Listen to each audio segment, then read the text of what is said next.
Digital மோசடிகளின் வகைகள் மற்றும் அவற்றிலிருந்து பாதுகாத்தல். இப்போதெல்லாம் மொபைல் போன்கள், கணினிகள் மற்றும் இணையத்தின் உதவியுடன் ஆன்லைன் ஷாப்பிங் செய்வது, வங்கி கணக்கில் இருந்து பரிவர்த்தனை செய்வது மற்றும் ஒருவருக்கொருவர் பணம் அனுப்புவது மிகவும் எளிதாகிவிட்டது. ஆனால் நம் பணத்தை மோசடியிலிருந்து பாதுகாப்பதும் சமமாக முக்கியமானது. எனவே நாம் கவனமாக இருக்க வேண்டும். சமீபத்தில் குழு கூட்டத்தில் டிஜிட்டல் மோசடி போன்ற ஒரு வழக்கு பற்றி நாங்கள் கண்டுபிடித்தோம். வணக்கம். இன்றைய பகுதியில் டிஜிட்டல் மோசடிகளை மேலும் விரிவாக புரிந்து கொள்வோம். ஹே லதா, நைஸ். எங்களுக்காக நீ இனிப்புகளை வைத்திருக்கிறாயா?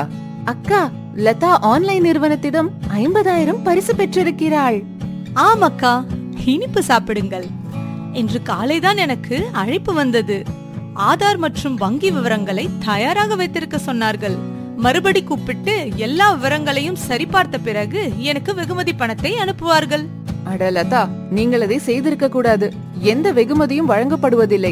உண்மையில் இந்த நாட்களில் நிறைய மோசடி நடக்கிறது. முதலில் அவர்கள் வேலை அல்லது வெகுமதியை வழங்குவதன் மூலம் உங்களை ஈர்க்கிறார்கள். பின் அவர்களிடம் மோசடி செய்பவர்கள் ரகசிய தகவல்களை கேட்கிறார்கள்.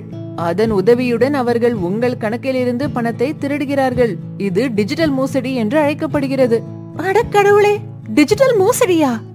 அட, நான் இப்போது என்ன செய்ய வேண்டும் அக்கா?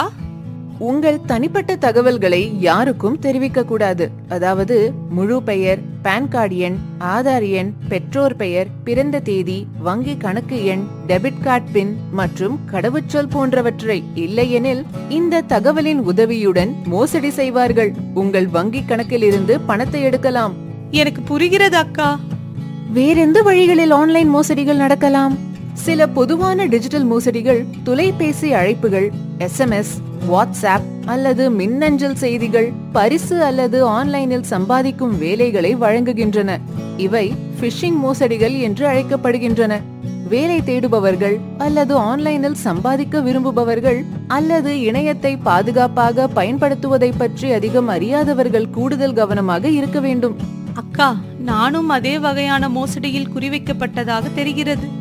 ஆம், QR குறியீடு அல்லது இணைப்பு மூலமாக டிஜிட்டல் மோசடி நடக்கலாம். கணக்கு மூடப்பட உள்ளது, மின்சாரம் துண்டிக்கப்படுகிறது அல்லது கடன் தள்ளுபடி, வெகுமதி போன்றவற்றை பெறுவது போன்ற ஏதேனும் சாக்குப்போக்கு மற்றும் அவசரத்தை வழங்குவதன் மூலம் மோசடி செய்பவர்கள் உங்களுக்கு இணைப்பை அனுப்புகிறார்கள். நீங்கள் இணைப்பை கிளிக் செய்தவுடன் பணம் உங்கள் கணக்கில் இருந்து எடுக்கப்படுகிறது.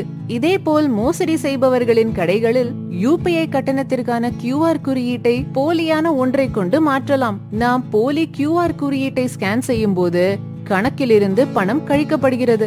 ஆனால் கடைக்காரர் அதை பெறுவதில்லை.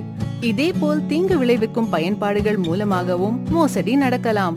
இது போன்ற மோசடியான அப்ளிகேஷன்களை நமது போனில் பதிவிறக்கம் செய்யும் போது அவைகளை நம் போனில் இருந்து ரகசிய தகவல்களை பிரித்தெடுத்து மோசடி செய்பவர்களுக்கு அனுப்புகின்றன. ஓ, இப்போது நான் அத்தகைய தொலைபேசி அழைப்புகள், குறுஞ்செய்திகள் மற்றும் பயன்பாடுகளில் மிகவும் கவனமாக இருப்பேன். ஆம், மேலும் உங்களுக்கு தெரியுமா, சில சமயங்களில் எளிமையாக தோன்றும் SMS, வாட்ஸ்அப் செய்திகள் அல்லது மின்னஞ்சல்கள் கூட மோசடிக்கு வழிவகுக்கும். தெரியாத நபர்களிடமிருந்து வரும் செய்திகளை நாம் திறக்கும் போது அவற்றில் மறைந்திருக்கும் வைரஸ்கள், அதாவது எலக்ட்ரானிக் புழுக்கள், நம் போனில் உள்ள கணக்கு எண், பின் போன்ற முக்கியமான தகவல்களை ரகசியமாக திருடுகின்றன. ஓ, இதெல்லாம் நடக்கும்னு எனக்கு தெரியாது.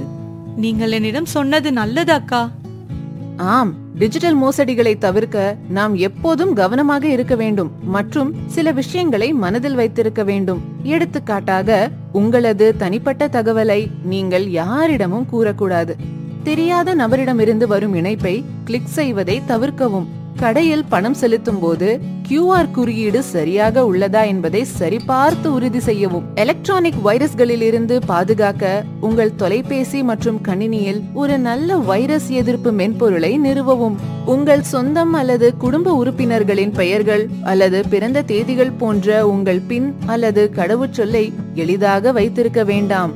அலைபேசியில் அறிவிப்பு வசதியை இயக்கவும். அதனால் ஏதேனும் மோசடி செய்பவர்கள் கணக்குகளை பயன்படுத்த முயற்சித்தாலும் உடனடியாக தெரிந்து கொள்ளலாம். இறுதியாக, உங்கள் கணக்கை தவறாமல் சரிபார்க்கவும். ஏதேனும் முறைகேடுகளை கண்டால் உடனடியாக வங்கிக்கு தெரிவிக்கவும். நன்றி அக்கா, இன்று ஒரு பெரிய பிரச்சனையிலிருந்து என்னை காப்பாற்றினாய். ஆமாக்கா, மேலும் இந்த முக்கியமான விஷயங்கள் முடிந்தவரை பலரிடம் கூறுவேன். அதனால் அவர்களும் டிஜிட்டல் மோசடியிலிருந்து பாதுகாப்பாக இருக்க முடியும். சரியாக சொன்னீர்கள்.